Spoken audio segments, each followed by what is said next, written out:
Praise the lord. కొన్నిసార్లు మన జీవితాల్లో నెక్స్ట్ ఏంటి, వాట్ నెక్స్ట్ తెలీదు.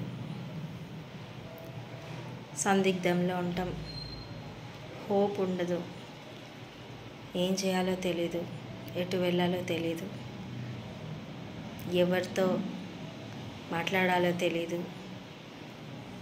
అప్పుడు మన దిశ, మన దశ నిర్దేశించేది ఎవరు? యేసయ్య. మరి ఈ లోకంలో ఉన్న వారికి మనకు తేడా ఏమంటే, వారికి ఏదైనా కష్టతరమైన పరిస్థితి వచ్చినప్పుడు, వారి జీవితాల్లో జరగకూడని సంఘటనలు జరిగినప్పుడు వారు నిరీక్షణ పూర్తిగా కోల్పోతారు.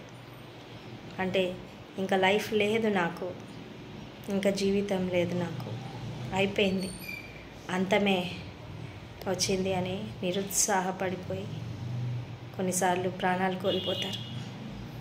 ఎందుకంటే వారికి తెలీదు, ముందు జీవితం ఏంటో వారికి తెలీదు. కానీ దేవుని బిడ్డగా నీకు నాకు ఒక నిరీక్షణ ఉన్నది.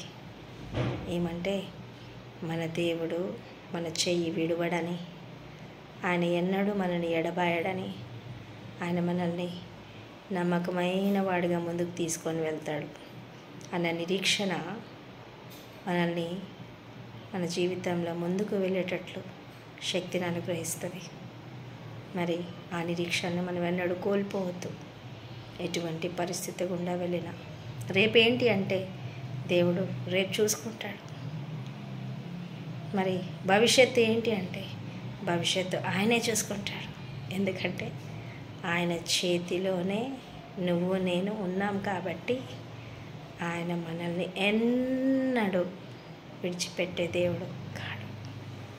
ఎవరు వదిలినా, ఎవరు మర్చినా, ఎవరు విడిచినా, దేవుని బిడ్డగా మనం ఒక విషయం మర్చిపోవద్దు. నిన్ను నన్ను సృష్టించిన సృష్టికర్త ఆయన ఎన్నడూ విడిచిపెట్టే దేవుడు కాడు. ధైర్యంగా బ్రతుకుదాం.